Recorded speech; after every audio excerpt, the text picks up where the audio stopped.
we interrupt our program to bring you this important message. I'd like to appreciate everybody for coming out and viewing the movie.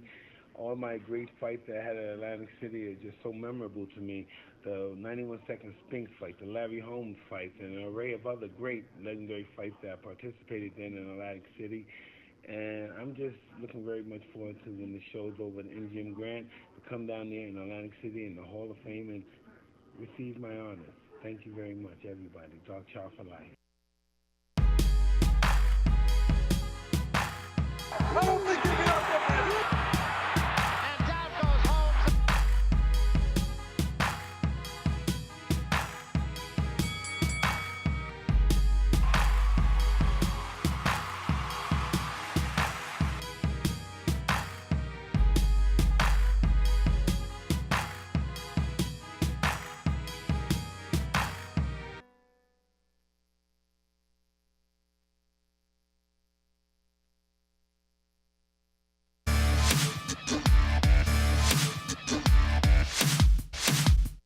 X57.com. This is, we're streaming live on this Wednesday. This is Double Job Podcast. Rich Quinones, Rob Scott. Excellent stuff from Bill Johnson. Also, him and his son, let's not forget, New Jersey Boxing Hall of Fame. So certainly making their staple in the Garden State and trained so many champions, whether it was Selden or Alvarez, Ward as well. So doing some great stuff down in the community. That Bill Johnson is a boxing guy that you can sit here and basically talk. There's no time limit. You never want the segment to go away because you can just.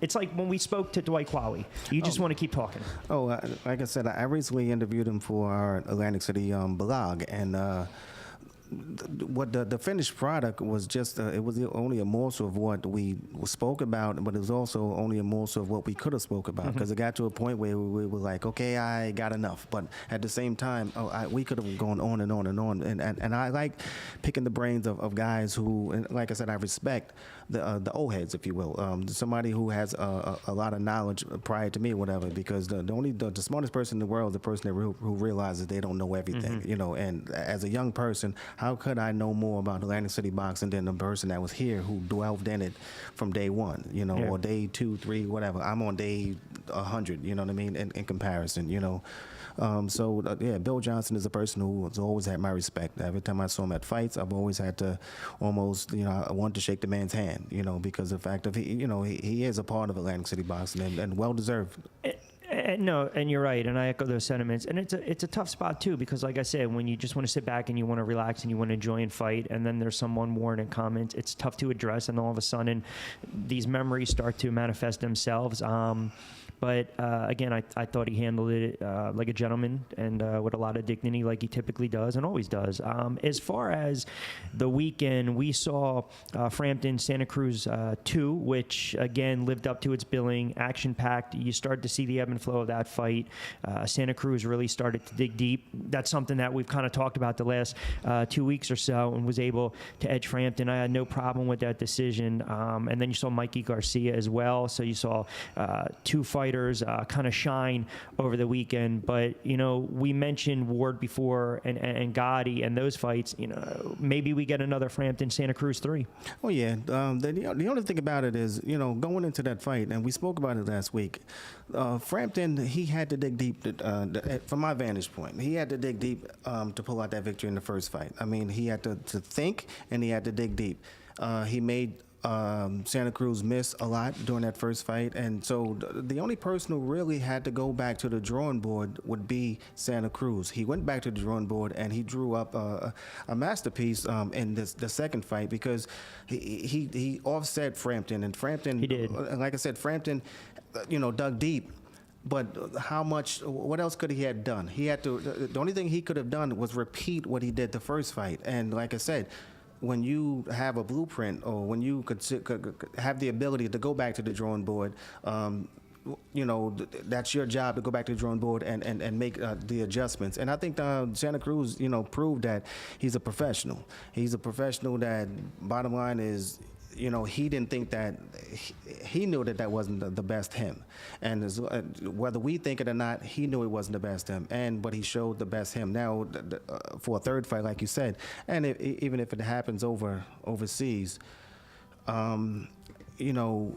I kind of still question whether Frampton has the ability to pull it off again because, like I said, what are you going to do differently? He would have to, he would have to dig deep again. Yeah. He made Santa Cruz miss a lot in the first fight. The second fight, he was a target. Right.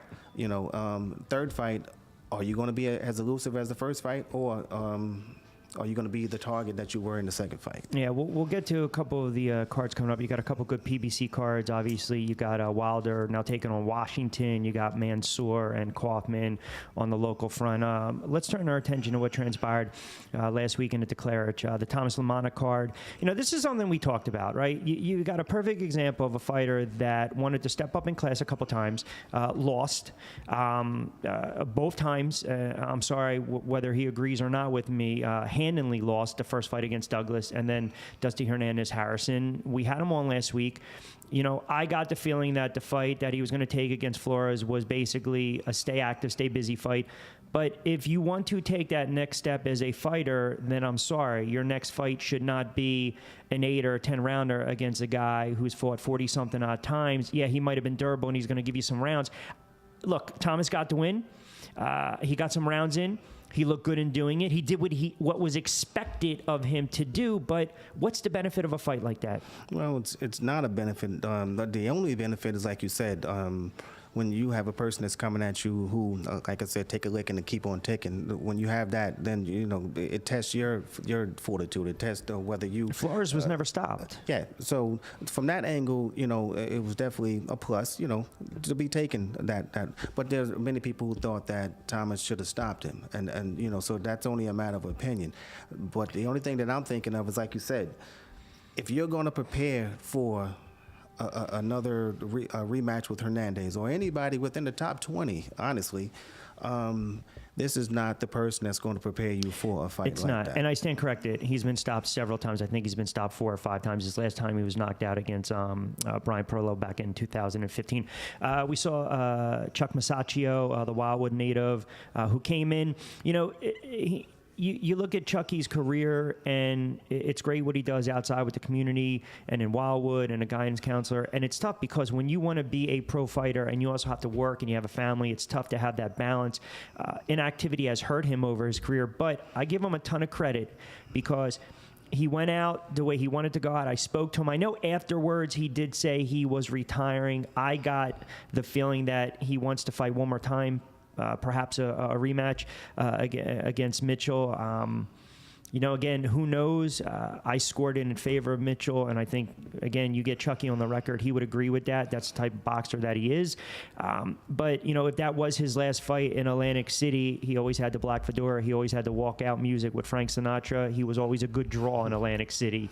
And I give him credit because he's an example of a boxer who got the most out of his God-given talent. Well, my question is this: what does he expect if he continues to go on? What does he expect? When I say that, I'm saying does he expect a title shot and so on and so forth?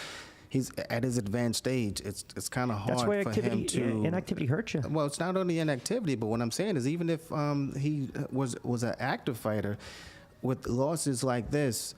It only sets him back. So, like I said, with his advanced stage or whatever, how is he going to get that title shot quickly in the time frame that's going to be beneficial to him?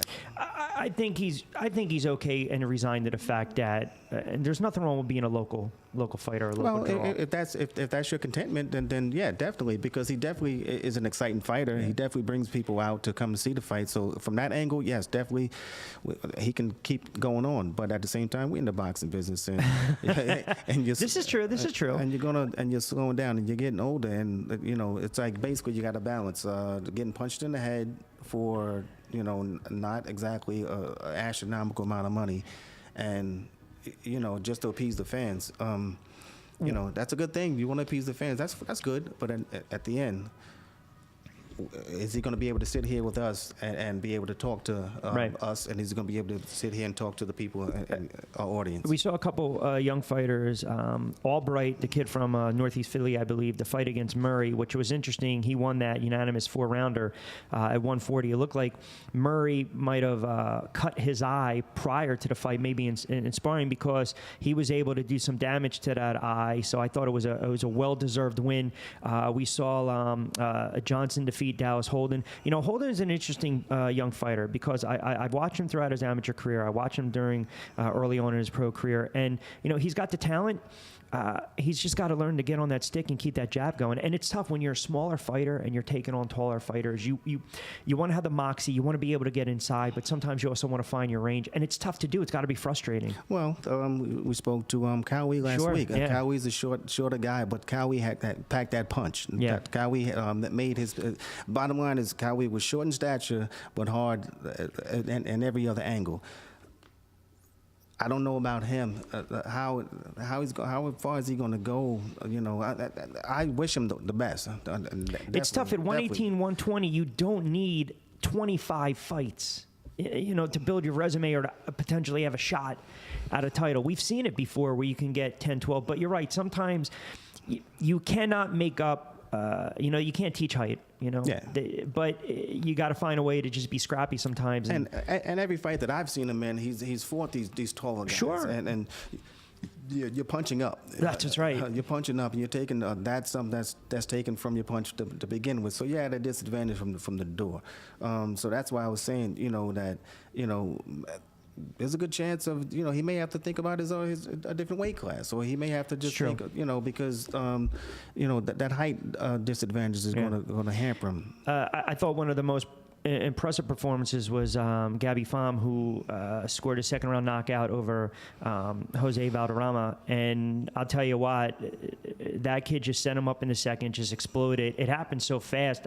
I was replaying in my mind. I didn't know it was a straight left or straight right. Hey, to Jose's credit, he bounced back up, but Gabby used his length, his height, his reach, but he just, when you talk about someone showing a little torque and really getting behind a punch and showing some power, I was impressed. And this kid just needs to be active. That's it, in my eyes. Well, it's funny, he was supposed to be on the show last week, but he didn't show up. But he definitely showed up on Fight Night. And when he showed up on Fight Night, to me personally, I think that was the fight of the night. I think that, or the knockout of the night. Yes, it I agree. was. It was an emphatic knockout. For anybody that didn't know who Gabby Pham was before they came into that arena. When they left, that was one of the people that were on their tongues. He was one of the people that were on their tongues that night. Yeah, I agree. Like I said, he was a very impressive. So you had that good local card. You have a couple PBC we'll get into on the other side when we start to close it out. You've got a boatload of stuff. You got Wilder Washington. You've got Thurman Garcia. We mentioned Amir Mansour and Travis Kaufman, and really that is we're hopeful down the road to talk to one of them. That's a crossroad fight as well. You got Broner in action, you got Joshua as well, and Klitschko. So the heavyweights trying to make their mark, and for those two, certainly crossroads with Mansour and Kaufman. We'll take a final timeout. When we come back on the other side, we'll do a little whip around. We'll give you a little more information on the Atlantic City Boxing Hall of Fame weekend, which again is May 26th, 27th, 28th. You can follow them on Twitter, follow them on Facebook, like them on Facebook as well, and check out acboxinghalloffame.com, the website for all the information, ticket information. Everything's going to go out. Tickets will be available Monday, so definitely keep it locked in on your browser to the Atlantic City Boxing Hall of Fame as well. All right, Double Jab Podcast right here on TriX57.com continues. We'll close it out on the other side.